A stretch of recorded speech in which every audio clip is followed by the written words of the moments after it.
You want to know the truth about strength? Fine, I'll tell you once. Listen carefully, because I won't repeat myself. Everyone around you is performing.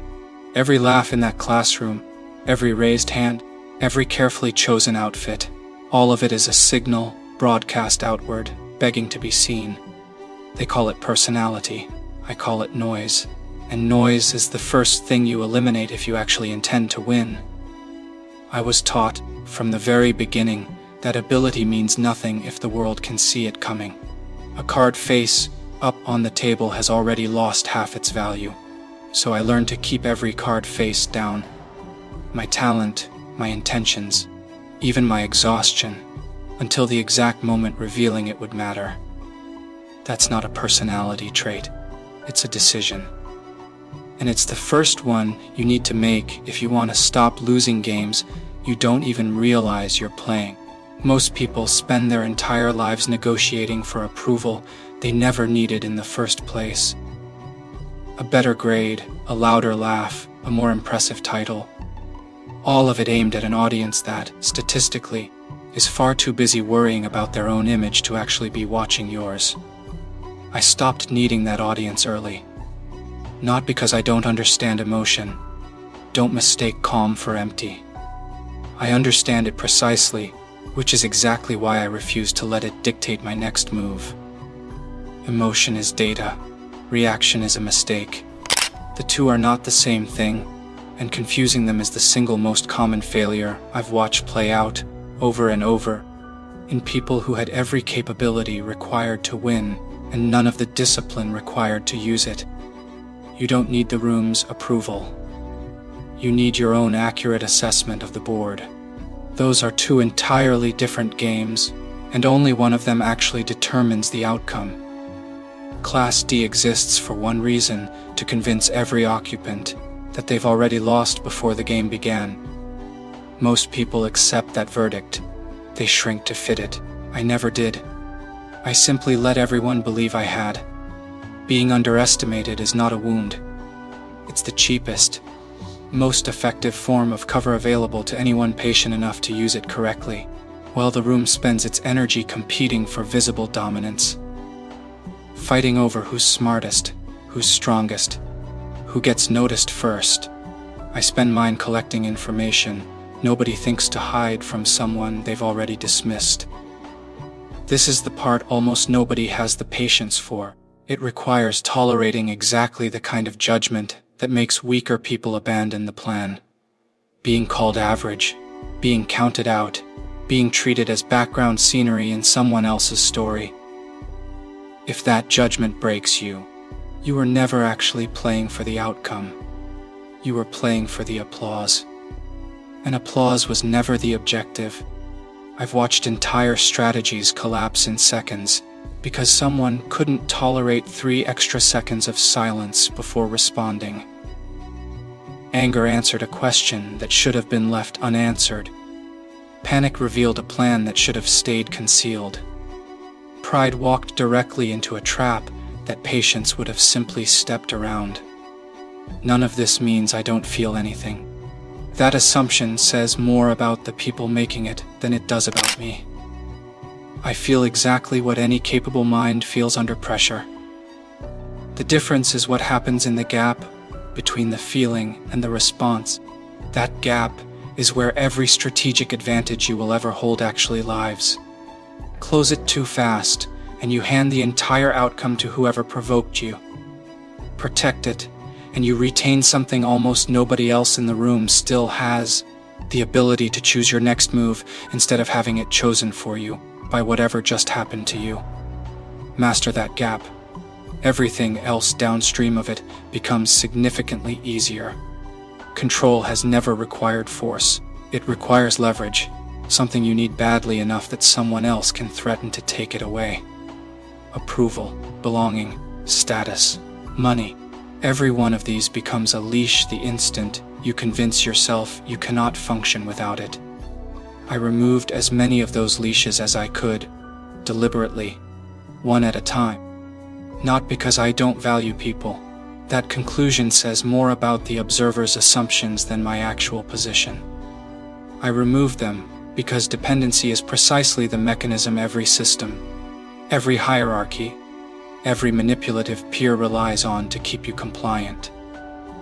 The person who needs nothing from the room cannot be threatened by the room. Not because they're cold, because there's nothing left inside them for a threat to grab onto. Every lever the room might have pulled against you loses its function the moment the thing it was supposed to threaten is no longer something you require. This is not isolation for its own sake. It's precision. Decide exactly what you actually need. Strip away everything else that was never load-bearing.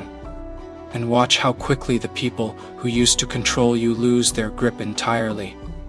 Every environment has a baseline. Most people never bother learning it. They react to whatever's loudest. The confrontation happening in front of them, the rumor spreading fastest, the person performing the most visible outrage. None of that is signal.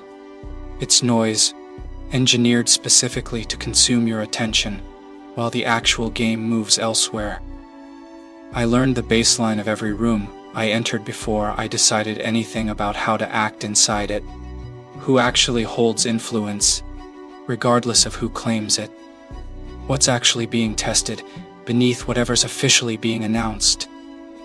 Where the real risk sits, as opposed to where everyone's collectively agreed to pretend it sits.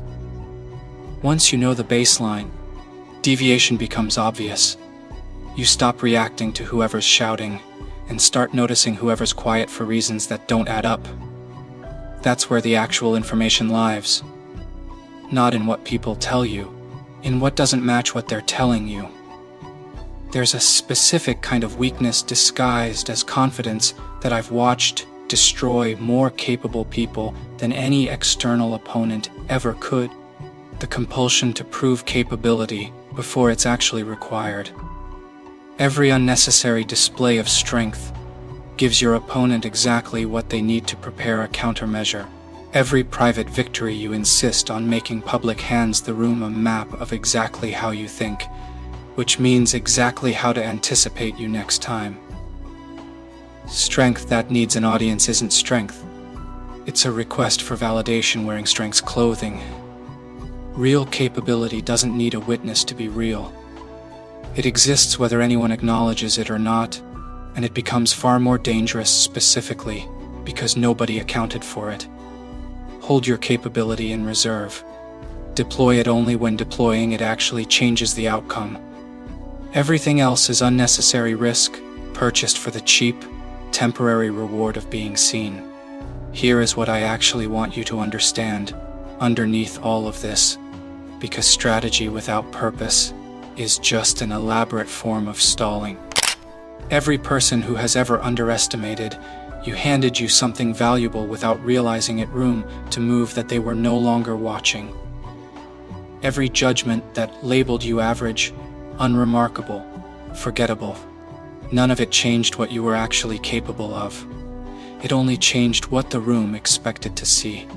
And expectation, correctly managed, is the single most exploitable resource in any competitive environment you'll ever enter.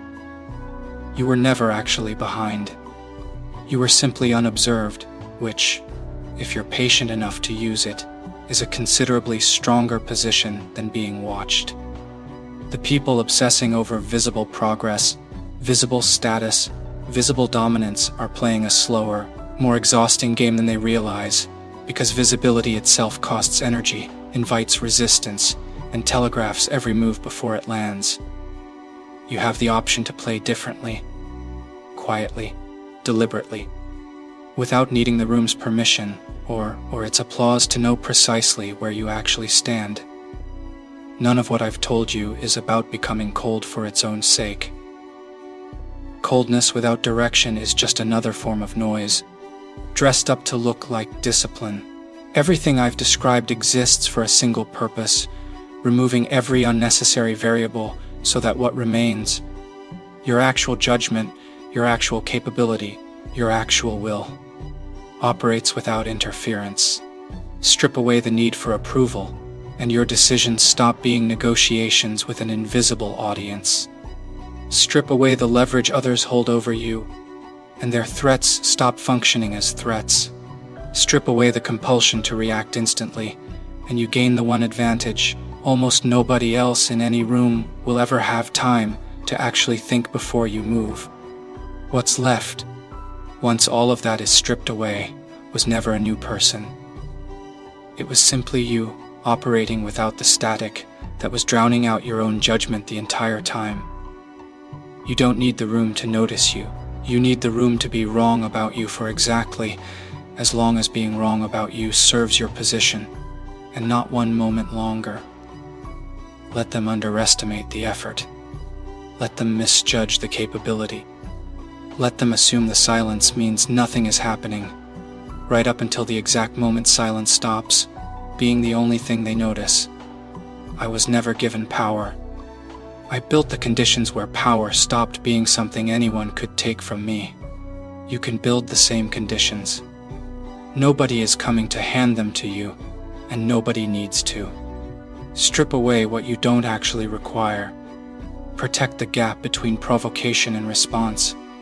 Let them believe whatever keeps their guard down. The board is already in front of you. Stop waiting for permission to actually play it.